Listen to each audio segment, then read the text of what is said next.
Paz do Senhor para os irmãos. Vamos começar o dia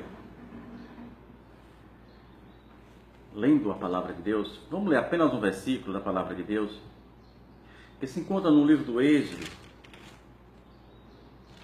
Como na nossa Bíblia há divisões para facilitar. Na verdade, no original, se você chegar em Israel, você não vai encontrar o Velho Testamento dividido em 5, não. Você vai encontrar apenas o Pentateuco, um livro, vai ser um livro só. Esse livro, a nossa Bíblia, para melhor com a nossa compreensão, ela foi dividida por assunto e não por ordem cronológica. Vamos dar um exemplo. No Êxodo foi o nome dado à primeira parte do livro, que tratou-se, Êxodo não, Gênesis. Gênesis foi o nome dado à primeira parte do livro, que tratou-se da criação. Aí você vem o Êxodo, onde eu estou lendo agora, porque está se referindo à parte que os filhos de Israel saem do Egito, e daí Romano, Deuteronômio, etc, etc. Isso tudo, número, é nome nosso aqui, denominações nossas, nomenclatura nossa, não no original. Lá você não vai encontrar essas coisas. Vai encontrar um único livro que nós dividimos para melhor compreensão do assunto. E nessa parte nós vamos ler no livro do Êxodo, né? O capítulo 4, na verdade a chamada começa antes, né? A chamada começa antes, mas vamos no capítulo 3, no capítulo 4, apenas o primeiro versículo do livro do Êxodo, que diz: Respondeu Moisés, mas eis que nem crerão, nem acudirão à minha voz, pois dirão, o Senhor não te apareceu. Perguntou-lhe o Senhor: o que é isso na tua mão? Ele respondeu: um bordão. Na Bíblia do Instituto Pentecostal diz: uma vara. Pois bem, diz a Bíblia que Moisés apacentava as ovelhas do sacerdote, do seu sogro Midian. É bom lembrar que aquele sacerdote não era da linhagem de Israel e provavelmente não era sacerdote do Deus Altíssimo, pois não era da linhagem de Israel, pois Israel estava surgindo. Era da linhagem de Abraão, dos seus pais, mas dos seus descendentes, mas não fazia parte. Era um sacerdote, mas não um sacerdote ligado ao Deus de Israel. E diz a Bíblia que Moisés vai ali e vê uma sarça consumindo. E Moisés tenta se aproximar porque o fogo não consumia. Havia um fogo, mas a sarça não se consumia. E ele se aproximando, Deus diz: Moisés, tira a sandália dos teus pés, que é o lugar onde está a terra santa. Mas resumindo, enquanto o povo de Israel se lamentava lá no Egito, vamos trazer o melhor um pouco aqui. Vamos fazer uma retrospectiva para que compreendamos a mensagem.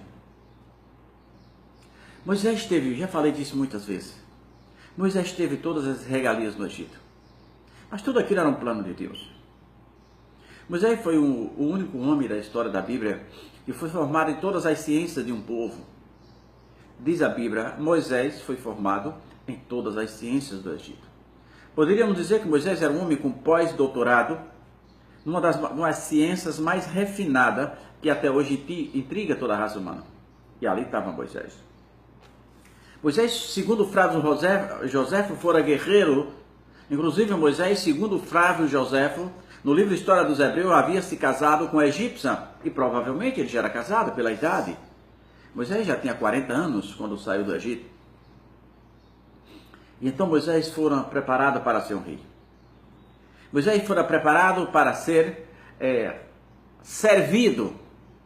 Moisés foi preparado toda a parte intelectual, todo o conhecimento para ser um rei. Para ser um rei precisa ter todos esses requisitos refinados. Tá bem. Para se cumprir essa escritura, Deus usa Moisés lá.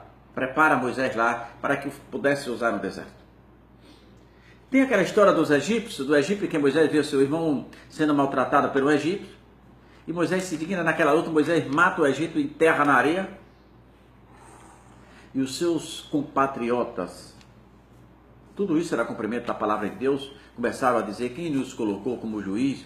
quer nos matar como matou o egípcio. Isso chegou ao conhecimento de Faraó e Moisés fugira para não morrer. 40 anos no Egito, Moisés agora fugiu. E Moisés vai e termina chegando na casa do seu tio Labão. Ou melhor, termina chegando na casa, lá em Midian, na casa de parentes seus ainda, o sacerdote de Midian. Mas não foi do dia para a noite, não. Moisés passou ali 40 anos. 40 anos no Egito, mais 40 anos ali. Com certeza Moisés não tinha mais nenhuma perspectiva se aquele conhecimento adquirido, se aquela bagagem intelectual adquirida no Egito serviria para alguma coisa na sua vida. Porque como Moisés ia imaginar que aquela bagagem que ele aprendera no Egito teria utilidade na obra de Deus depois de 40 anos. 40 anos em silêncio. Enquanto os filhos de Israel clamavam pelo sofrimento, clamavam a Deus, Deus lapidava um homem segundo o seu coração para fazer algo extraordinário. Deus lapidou Moisés por 40 anos. Talvez foi o maior estágio. Já falamos outras vezes. O deserto é a maior escola de profeta que já houve na história. Quando Deus leva o deserto, Deus leva para lapidar, para ensinar a ser dependente. Quando Deus leva ao vale, o vale já é o lugar da vitória. No vale você sai vitorioso. O deserto é só lapidação. É como uma pedra bruta, que você pega e leva ela na mão de um joalheiro e ele começa a lapidar para dar a forma que ele quer. E ali depois de 90 anos de lapidação no meio do deserto, no meio do nada, Moisés saiu do meio do tudo para o meio do nada. Moisés saiu de um lugar onde ele era servido por servas e servas, seu olhar falava tudo. E agora foi pelo meio do nada para aprender. No deserto, 40 anos no deserto, Moisés estava aprendendo como depender de Deus no meio do nada. Depois de 40 anos, Deus aparece a Moisés e diz que ele volta para libertar o seu povo. E Moisés agora diz: meu Senhor, olha a humildade de Moisés. Meu Senhor, como que eu vou voltar lá? As pessoas não vão crer em mim, Senhor. Vão perguntar e vão dizer que Deus não me enviou, tu não enviou. O Senhor pergunta a Moisés: o que tu tens nas mãos?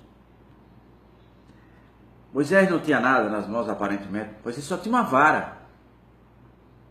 Deus disse: Moisés, lança essa vara no chão. A Bíblia diz que quando Moisés lançou a vara no chão, a vara se transformou numa serpente e Moisés fugiu, porque a serpente certamente quisera atacar Moisés. E Moisés viu e Moisés disse: pega, Deus diz aí, pega a serpente pela cauda. E Moisés pega a serpente e ela torna-se uma vara de novo. E Moisés faz uma indagação extraordinária e diz: Senhor, eu vou dizer o quê? Quando eles me perguntarem: quem é que te enviou? O Senhor disse a Moisés: diga a ele que eu sou, enviou a vós. Duas mensagens nós poderíamos tirar daqui. Mas eu não quero falar a palavra eu sou, por enquanto. Eu quero falar do que Jesus disse a Moisés: o que tu tens nas mãos? Uma vara. Deus quer te usar. Deus quer te usar grandemente, usando as armas que Ele deu, usando o teu linguajar, ainda que pesado, ainda sem um conhecimento refinado, ainda sendo criticado por aquilo que faz. Talvez as pessoas olhem e digam: você desliza na palavra, fala errado. Mas Jesus quer te usar assim. Jesus não quer que você seja igual a ninguém. Jesus não quer que você seja igual a ninguém. Jesus não quer que você imite a ninguém. Até porque imitações na Bíblia é pecado. A pessoa que quer ser igual a outra é pecado. Está lá escrito: emulações. Emulações é imitações. E a Bíblia diz que emulações, Paulo escreve, são obra da carne, quem pratica tal coisa não entra no céu. Você é uma pessoa especial do jeito que você é. Eu lembro que o saudoso meu pai, se você desse uma oportunidade, sempre que dava uma oportunidade a ele, ele ficava na igreja, ele ficava todo sem jeito. Ele dizia, não me dê oportunidade na igreja, pois eu não sei falar na igreja. Mas eu duvido, mesmo em Ondo viajando, às vezes sempre ele viajava, mesmo em Ondo viajando, com uma pessoa sentar-se ao lado dele, para ele não falar de Jesus. Jesus tem os seus métodos. Jesus quer te usar. Jesus poderia ter feito Moisés usar tantos instrumentos. Jesus usou aquele cajado que Moisés tinha na mão. Jesus disse, Moisés, o que é que tu tem nas mãos, Moisés? E para você hoje, o que é que você tem nas mãos? Jesus quer te usar usando a palavra dele. Jesus quer te usar na sua simplicidade, na sua humildade. Jesus não quer que você seja igual a Napoleão Falcão, não. Ele usa Napoleão Falcão quando ele quer, do jeito que ele quer. Jesus não quer que você seja um Silas Malafaia, não. Jesus quer que você seja você mesmo. Jesus não quer que você seja um Gilvão Rodrigues, um Takayama. Não. Jesus quer você do jeito que você é. Jesus não quer que você seja um Marco Feliciano, não. Jesus quer te usar com as tuas armas que ele deu. É com as armas que ele deu que Jesus quer te usar. Então, irmão, abre a tua boca. Não queira ser igual a ninguém. Queira ser obediente à palavra de Deus. Se Jesus te mandar falar, fala. Se Jesus não mandou, cala-te. Mas seja obediente à palavra de Deus. Ah, irmão, quando Jesus fazer isso, eu vou pregar o evangelho. Não, irmão. Jesus quer te usar a si mesmo. Lembra-me, certa vez fui levar um pregador para pregar em algum lugar, numa localidade aqui. Fui de moto buscar um pregador na casa dele, na casa de um amigo meu. Peguei o pregador na saída. O pregador disse, para aí, Juraci, que eu esqueci o mais importante. Parei a moto, retornei. E para ele o mais importante era a gravata. E eu perguntei, que homens são esses? A gravata para o pregador é o mais importante? Porque em certos lugares, costumes bobos, que se você não tiver uma gravata, se você chegar assim em certas igrejas que eu conheço, inclusive das Assembleias de Deus, você não prega. Porque tem que estar de paletó e gravata, ou no mínimo de camisa de mangas compridas. Como que isso fosse interessante. Jesus quer te usar do jeito que você é. Jesus não está perguntando a roupa que você tem. Não, Jesus quer usar o vaso. Jesus quer usar você como vaso. Então você não precisa ser igual a ninguém. Deus perguntou a Moisés, o que é que você tem nas mãos? Moisés disse, uma vara. Eis aqui a tua vara, irmão. Eis aqui a tua vara, irmão. Com esta vara, Bíblia. Jeremias 51:20. Jesus diz, tu és o meu martelo, e contigo despedaracei reis e nação. Tu és o meu martelo. Foi Jesus que disse. Foi Jesus que disse. Então, irmão, é com a palavra de Deus que você vencerá as batalhas. É com a palavra de Deus que o inimigo cairá por terra. Não é por costumes. Não é por dogmas. Não é por processo litúrgico bem elaborado. Não, é com a palavra de Deus. É viver a palavra de Deus. Chega de hipocrisia. Ensinando aos outros, mas não vivendo. Jesus disse, Deus diz a Moisés, o que é que tu tem nas mãos? Meu irmão, creia nisso. Com a palavra de Deus, o inimigo cairá por terra. O seu adversário há de te aplaudir, porque Deus o fará assim. Então, creia nisso. Não queira ser igual a ninguém. Jesus quer te usar como você é. Não precisa você mudar só a vida espiritual, querer ser mais santo, mais separado, mas querer ser fisicamente, característica, parecido com alguém, falar como ninguém, não. O que é que tu tem nas mãos, Moisés? Faça uso do que eu tenho. Quando o povo chega no Egito, chega ao berço do Mar Vermelho, à margem do Mar Vermelho, cercado por Faraó, quando Moisés começa a orar, o Senhor repreende a Moisés e diz: por que clamas a mim, Moisés? Olha a resposta de Deus. Por que clama a mim, Moisés? Diga ao povo que marche. Marchar para onde, irmão? Se tinha o Mar Vermelho nas mãos. Se tinha o Mar Vermelho na frente dele e o exército Faraó atrás, marchar para onde? Mas Deus tinha dado a Moisés o quê? Uma vara. Foi com aquela vara que Moisés toca nas águas. Então, Jesus te deu uma vara. Toca nos obstáculos e fugirá de vós. Toca no inimigo e ele é obrigado a reconhecer que só o Senhor é Deus. Com a vara da palavra de Deus. Não há montanha que você não possa transpor.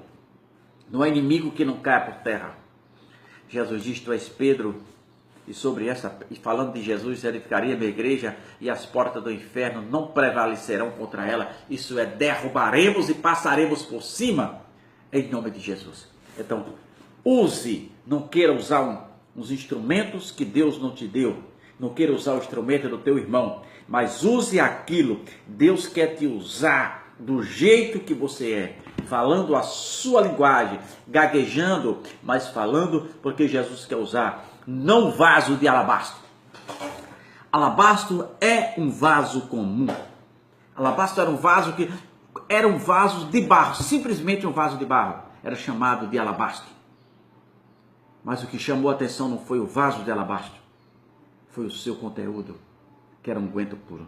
Aquele vaso de alabastro é lembrado até hoje, não pelo barro, mas pelo conteúdo que tinha nele. Então Jesus não quer te usar pelo seu grau de instrução, Jesus não quer te usar porque você tem condições financeiras, Jesus quer te usar pelo seu conteúdo, pelo que você tem dentro dele. Então, que seja um vaso de alabastro, mas com unguento puro, em nome de Jesus.